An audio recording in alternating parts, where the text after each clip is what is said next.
Hariom. Knowledge plus channel में हम सभी विद्यार्थियों का स्वागत करते हैं। आज हरिओम अनमोल वचन की ये क्लास नंबर 38 है। इस क्लास में हम विचारों के माध्यम से आपको बूस्टअप करने का, आपको मोटिवेट करने का, आपको प्रेरित करने का प्रयास करते हैं कि जिस काम को करने के लिए आप इस संसार में आए हैं वो काम क्या है, इसके लिए भी थोड़ी तपस्या करनी पड़ती है। यदि वो तपस्या करने के लिए आप तैयार हैं तो आपको पता लगता है कि आप इस संसार में किस काम को करने के लिए आए हैं। आज की इस टॉक का मोटो दो है। एक तो आपको इस बात की जानकारी देना, यदि आपको ये पता लग गया कि आप किस काम के लिए आए हैं तो आपको मोटिवेट करना कि वो काम जल्दी से पूरा कर लें। दूसरा जो टॉपिक हम इस टॉक में ले रहे हैं, वैसे तो और भी टॉपिक हो सकते हैं क्योंकि ये जो अनमोल वचन की टॉक है ये हवा के झोंके की तरह है, और हवा के जो झोंके को आप अपने जीवन में उतार लेंगे उसका बेनिफिट आप एक स्पेसिफिक टाइम के बाद अपने आप महसूस करेंगे। तो आज की टॉक में ये बता रहे हैं कि इस संसार में भगवान ने, ये टॉक भी एक प्रकार की एक विचार ले रहे हैं धन्यवाद का। इस संसार में हर व्यक्ति को इस बात का धन्यवाद हर रोज भगवान को करना चाहिए कि जो उसके पास है।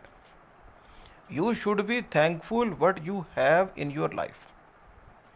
You should be thankful what you have in your life. You should also thankful what you have not in your life. आप कहेंगे ये क्यों?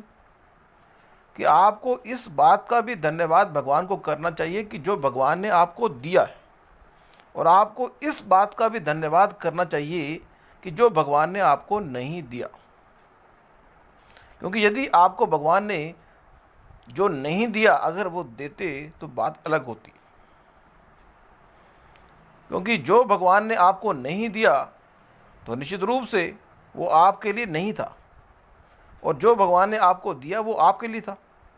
लेकिन अगर भगवान उल्टा कर देते, आप अपनी अगर पूरी ज़िंदगी को चेकआउट करें और माने कि भगवान ने जो आपको दिया है उसको रिवर्स करके जो भगवान ने आपको नहीं दिया वो दे देता, तो निश्चित रूप से अगर आप निचोड़ में चेकआउट करने का प्रयास करेंगे तो आप पाएंगे कि जो भगवान ने आपको दिया है वो बेहतर है उसकी तुलना में कि जो भगवान आपको नहीं दिया। ये हर व्यक्ति महसूस करेगा। हम ये नहीं कह रहे कि हर व्यक्ति एग्जैक्टली 100% महसूस करेगा, लेकिन फिर भी हर व्यक्ति ये महसूस करेगा कि हम बिल्कुल ठीक कह रहे हैं। तो हमारा कहने का उद्देश्य है कि इस संसार में you should be thankful what you have. You should also thankful what you have not.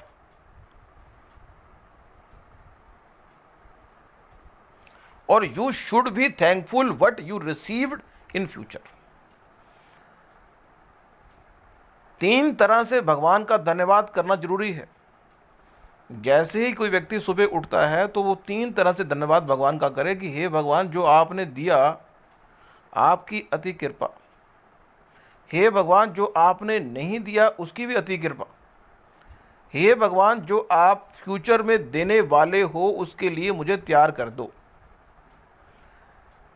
हे भगवान जो फ्यूचर में मुझे आप देने वाले हो उसके लिए मुझे तैयार कर दो। क्योंकि फ्यूचर में जो भगवान आपको देने वाला है वो पॉजिटिव भी हो सकता है, नेगेटिव भी हो सकता है। इस संसार में मौत की जो न्यूज़ है, मौत की न्यूज़ पॉजिटिव भी हो सकती है, नेगेटिव भी हो सकती है। किसी के मरने की खबर जब हमने अपने कानों से सुनी, जब किसके मरने की खबर हमने अपने कान से सुनी तो हम हिल गए। भगवान कहता है कि इस संसार में मौत का डिपार्टमेंट मेरे पास है, इसलिए हमें हमेशा अपने बॉडी के हर पार्ट के लिए भगवान का धन्यवाद करना चाहिए। भगवान, हर व्यक्ति के मन में यह भ्रम है कि मेरी उम्र है 20 साल, 60 और 70 की एज को तो आम व्यक्ति मानता है कि इतनी साल तक तो मैं जीऊँगा ही।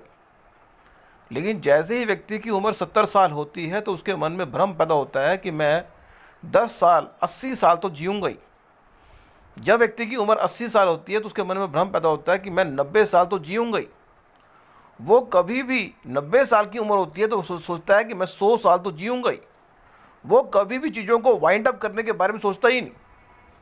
वो तो कहता है मैं जीऊँगा जीऊँगा जीऊँगा, मरना तो मैंने है ही नहीं। शमशान घाट तो किसी और के लिए बना है, शमशान घाट तो किसी और के लिए बना है, मेरे लिए तो बना ही नहीं। इसलिए चाहे हम रोज़ के रोज़, हर रोज़ हम देखते हैं कि शमशान घाट में हम जाते हैं और एक व्यक्ति को जो कल हमारे साथ बातें कर रहा था, स्कूटर मोटरसाइकिल चला रहा था, उसको शमशान घाट पे हम जब जलता हुआ देखते हैं तो हमारे मन में ये विचार आता है ये व्यक्ति तो मर गया, क्योंकि ये शराब पीता था, इसका एक्सीडेंट हो गया, या इसने स्कूटर तेज चलाया। ना तो हम शराब पीते हैं ना हमने स्कूटर तेज चलाया, इसलिए हम तो 60 70 80 9 100 को पार करेंगे। व्यक्ति के मन में भ्रम है। हम टॉपिक को चेंज ना करें।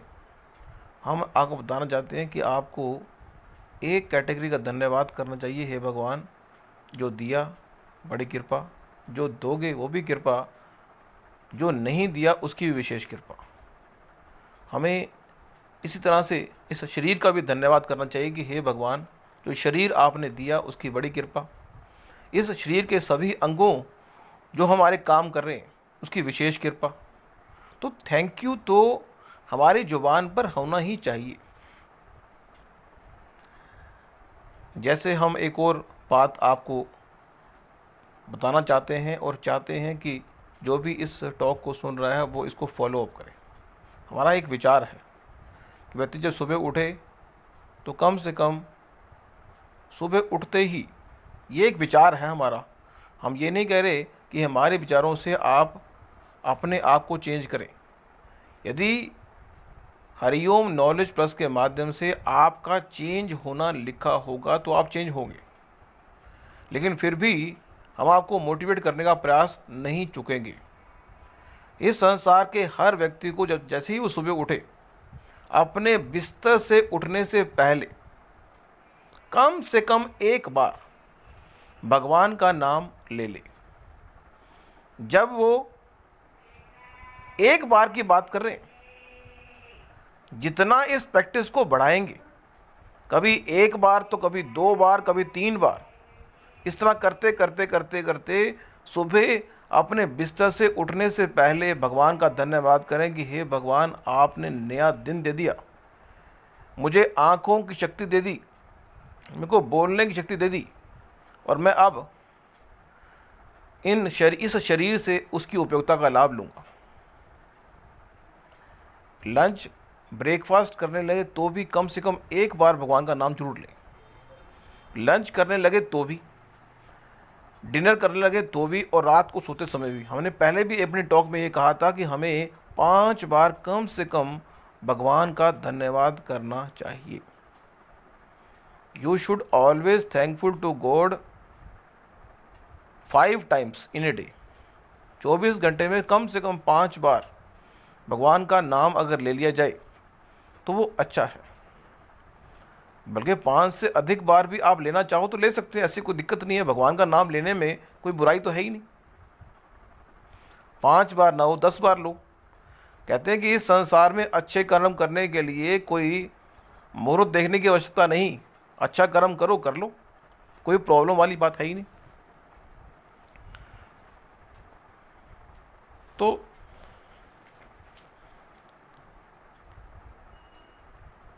धन्यवाद करना बहुत ज़रूरी है। You should be thankful. और दूसरा जो टॉपिक हमारा अपनी हर टॉक का रहता है वो है कि यदि अब तक आपने अपने जीवन के उद्देश्य को डिफाइन नहीं किया, दूसरी विचारधारा हमारी रहती है, हमारी टॉक की एक स्टैटिक, हरिओम अनमोल वचन की एक स्टैटिक विचारधारा है जो हर टॉक में, किसी न किसी टॉक में हर बार हम रिपीट करते हैं। वो कि यदि जीवन के उद्देश्य को अभी तक आपने निर्धारित नहीं किया कि आपके जीवन का उद्देश्य क्या है, तो उसको डिफाइन करें। यदि आपके जीवन का उद्देश्य के रूप में नहीं है, मिशन के रूप में है, तो उसको भी डिफाइन करें। फिर आप ये भी डिसाइड करें कि जो चीज़ आप इस संसार में आप प्राप्त करना चाहते, इस संसार में जो भी आप प्राप्त करना चाहते हो, उसके लिए यदि आपने कोई रास्ता तय कर लिया है, तो रास्ते को भी वो करो, डिफाइन करो। तीसरा, हम ये बार बार कहते हैं कि इस संसार में यदि आपने ये तय कर लिया कि आपने क्या करना है, आपने ये भी तय कर लिया कि उसको प्राप्त करने के लिए आप किस रास्ते को फॉलो अप करेंगे, फिर आपको ये भी तय करना जरूरी है कि आप ये डिफाइन कर लें कि किस डाइट लाइन में उस चीज़ को प्राप्त कर पाएंगे। चौथा, आप जो भी इस संसार में डिसाइड कर रहे हैं उसका जो एग्जीक्यूटर है वो आप हैं।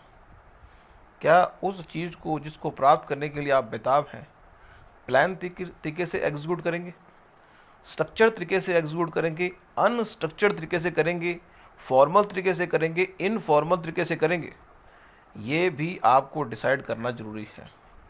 और पांचवा पॉइंट है कि आपको जो सपना आपने देखा है उसकी जो अलाइनमेंट है अपने सब कॉन्शियस से करनी होगी। यदि आपने जो सपना देखा है उसकी अलाइनमेंट आपने अपने सब कॉन्शियस से नहीं की, तो सपने के पूरे होने की संभावना 50 से 60% डाउन होगी। इस संसार में यदि आपने अपने सपने को बीज के रूप में अपने सब कॉन्शियस में नहीं बोया और उसको खाद पानी नहीं दिया, तो निश्चित रूप से वो सपना आपका सपना ही रहेगा, वो पूरा नहीं होगा। तो आज की इस टॉक में हमने दो बातों को डिस्कस करना था और हमने दो बातें डिस्कस करी। Thank you so much for listening and supporting always Hariom knowledge plus. Hariom knowledge plus